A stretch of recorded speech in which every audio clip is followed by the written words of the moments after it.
I'd buy that for $1. No. Yeah, I emptied the register and put the money in the bag.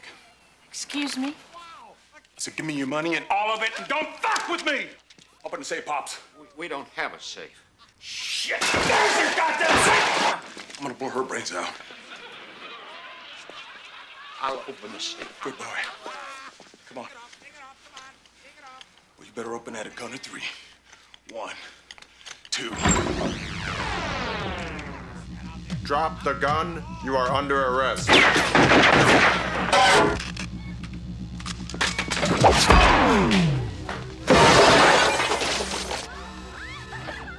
Thank you for your cooperation. Good night.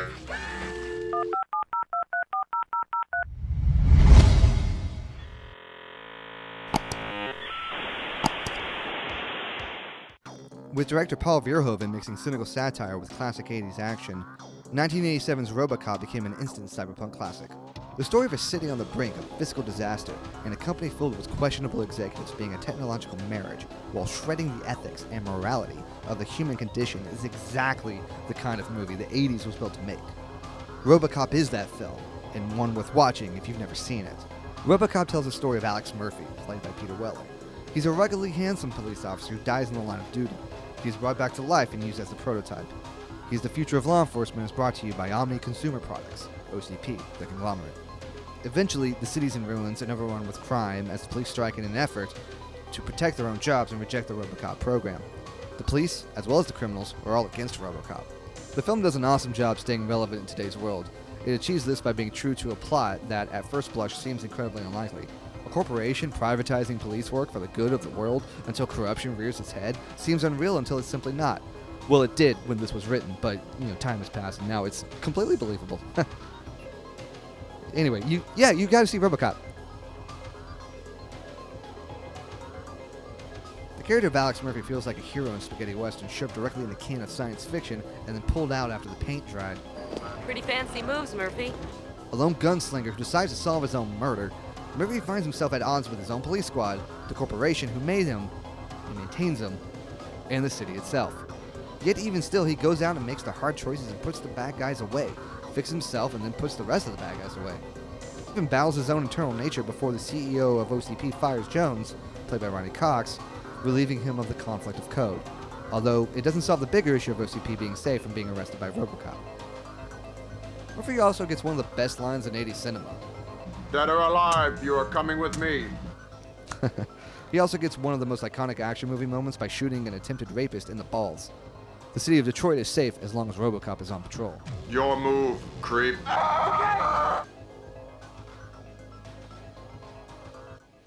Fellow executives, it gives me great pleasure to introduce you to the future of law enforcement.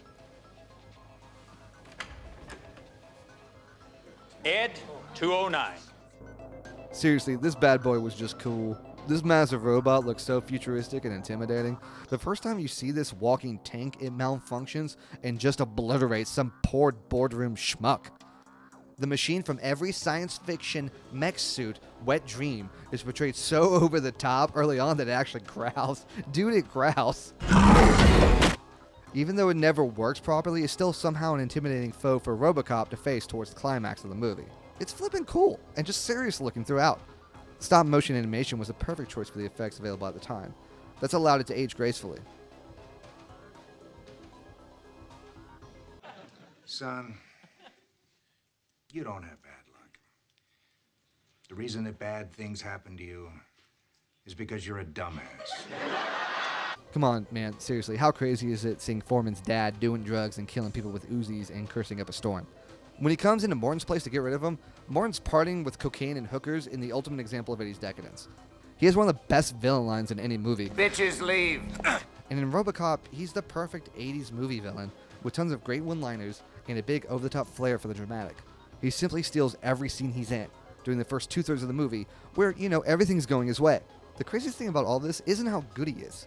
It's watching the film through a prism of modern pop culture where Kurtwood Smith has gracefully aged into the role of America's father figure in many shows and films. Stern and earnest, he fits naturally into those roles, but here he is in a different era.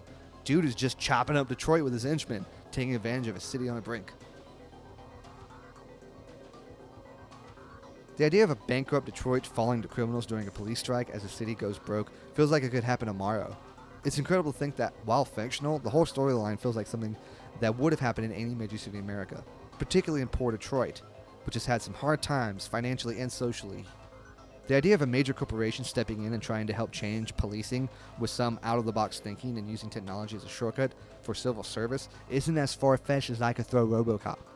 And here's a hint, that's not far at all. Corporations have slowly worked their way into private jails and private international armies, so the idea of a corporate police force isn't too far off.